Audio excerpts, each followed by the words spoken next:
Hey guys, welcome to my YouTube channel. So today we will discuss about some social issues on environment. So the first topic is from unsustainable to sustainable. We all know that sustainable development is defined as meeting the needs of the present without compromising the ability of future generation to meet their own needs. Today, sustainable development has become a buzzword and hundreds of programs have been initiated in the name of sustainable development.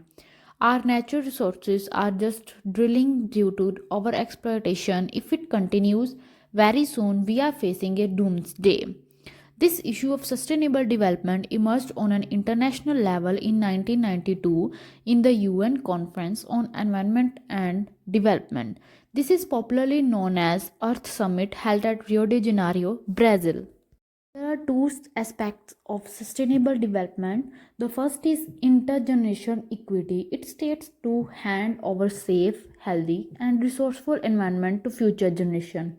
Next is intergenerational equity. In this type of equity, technological development of rich countries should support the economic growth of poor countries. Our next and the most important topic of the social issues is water conservation. We all know that process of saving water for future is known as water conservation. So here are some needs for water conservation. The first need is population increased, water requirement also increases. As we all know that with the increment of population, obviously water requirement will also increase.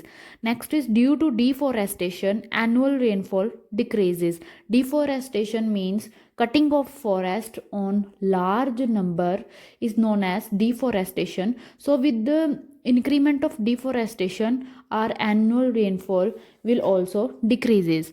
Next is over exploitation of groundwater, changes in environmental factors, better lifestyles, need more water, or increase in population. Here are some methods for water conservation. The first method is rainwater harvesting. Basically, rainwater harvesting is a technique of increasing the recharge of groundwater by capturing and storing water. So it has lot of advantages. The first one is increases the well water availability and reduces the use of current, prevent drought. It is also helpful in increase the water level in well and rise in ground level. So upgrading the social and environmental status is also a very big advantage of it. So here are some techniques for rainwater harvesting. The first one is traditional method. Traditionally, rainwater is collected from rooftops and stored in open storage bodies like lakes, ponds, and tanks. The second one is modern method. In this type of method, storage of water on the surface for future use and recharge of groundwater is known as modern method. Techniques included in modern method like pits, dug wells, etc. Our next management is watershed management. It is defined as land area bounded by a divide line from which water drains under influence of gravity into stream, lakes, reservoir. Here are some examples like pits, dams, farms, and ponds, which included in watershed management. Increase in cultivation area, loading to increase in employment, increase in net returns from all crops, decrease in soil erosions are some advantages of it. So we can save water using watershed management. So there are some techniques like trenches, earthen dam, farm pond, underground barriers of watershed management. Our next topic is resettlement and rehabilitation issues. Various development projects often lead to displacement of native or tribal people who are poor and very often not educated. So they face a lot of problems and concerns. The first is displacement problem due to dams. The Big River Valley projects have one of the most serious socio-economic impacts due to large-scale displacement of local people from their ancestral home and loss of their traditional profession or occupation. The Hirakund Dam has displaced more than 20,000 people, residing about 250 villages. Next is displacement due to mining.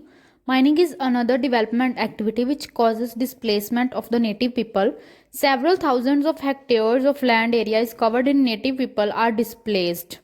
About rupees 18,000 crores will be spent for shifting the population, while the cost of extinguishing the fire would be around 8,000 crore. Displacement due to creation of national parks. When some forest area is covered under a national park, it is welcome step for conservation of natural resources. However, it also has a social aspect associated with it.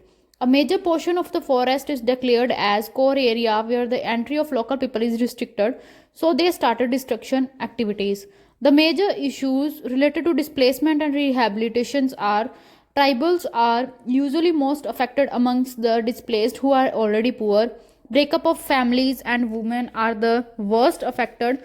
Next is environmental ethics issues and their possible solutions.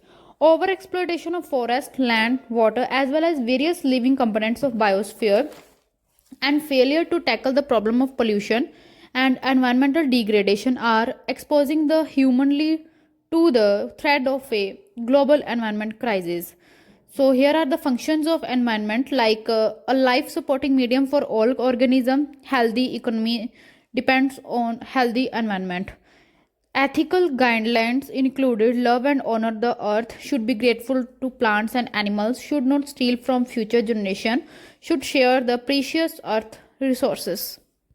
Our most important topic is now global warming. Human activities increase the greenhouse effect and raise the atmospheric temperature, and this is called global warming. It has lots of causes, like over last century the level of carbon dioxide in the atmosphere has increased by 25%, the level of nitrous oxide by 19%, and level of methane by 100%. These three major global warming gases are released into the atmosphere by burning of fossil fuels, industrialization, mining, deforestation, exhaust from increasing automobiles, and other anthropogenic activities. Some effects included, like in sea level, glacial melting and thermal expansion of ocean raise the sea level. Agriculture and forestry included some climatic pattern shifts. Rainfall is reduced, soils are dried, result in drought. In human health, as earth became warmer, floods and droughts became frequent. This increased waterborne diseases, infectious diseases caused by mosquitoes. Next is climate change. Climate change is the rise in average surface temperature on earth, mostly due to the burning of fossil fuels. Climate change, it also called global warming, refers to the rise in average surface temperatures on earth. Acid rain. Normal rain is slightly acidic due to carbon dioxide gas. The pH of the rainwater is further acidic due to SO2 and NO2 gases. This type of precipitation of water is known as acid rain. Next is formation of acid rain. Thermal power plants, industries, and vehicles release nitrous oxide and sulfur oxide into atmosphere. When these gases react with water vapor, they form acids. Next is their effects on our nature or human beings. On human beings, it can destroy life, nervous, respiratory, and digestive systems. On buildings, Taj Mahal in Agra due to H2SO4 acid fumes released from Mathura refinery. There are some control measures. We can reduce acidic rain by cleaning combustion technologies, using pollution control equipments, replacement of coal by natural gases. Next is ozone layer depletion. Ozone is an important chemical species present in the stratosphere. Its concentration is about 100 ppm. It acts as a protective shield for the life on the earth. It protects us from the ultraviolet radiation of the sun. Ozone is produced and also broken down by photochemical reaction. It can causes some main measures, like chlorine released from CFC and bromine released from halogens are the most important chemicals associated with ozone layer depletions. The halogens are used in fire extinguishers and CFC are used in air conditioners and refrigerators. It has lots of effects, like marked rise in cause skin cancer, damage immune system, eye ailments such as cataract, restricted growth and crop damage, destruction of aquatic life. Here are some measures, like replacing CFCs by less damaging materials. Use of methyl bromide in crop fumigant should be controlled. Next is nuclear accidents. The release of large amounts of nuclear energy and radioactive products in the atmosphere is known as nuclear accident. It has lot of types like nuclear test, accident due to transport of materials, core meltdown. It has lot of effects like direct contact leads to radioactive sickness which may lead to death. Air and water will be contaminated due to radioactive steam and groundwater mixing with radioactive substances, land degradation. It can also affect our eyesight, gene disturbances. Here are some measures like suitable precautions to avoid accident, constant monitoring of the radiation level, checks and control measures done by Atomic Energy Regulatory Board. So there is some public awareness which we should all follow. Our environment is presently degrading due to many activities like pollution, deforestation, overgrazing, and urbanization. So here are some methods to create awareness. We can create awareness by the following methods. Our first step in school and colleges through mass media, cinema, newspapers, audiovisual media, traditional techniques, non-government organizations, and arranging competition. So this is all about the social issues on environment. Hope you like. Share this video with your all friends, and thanks for watching.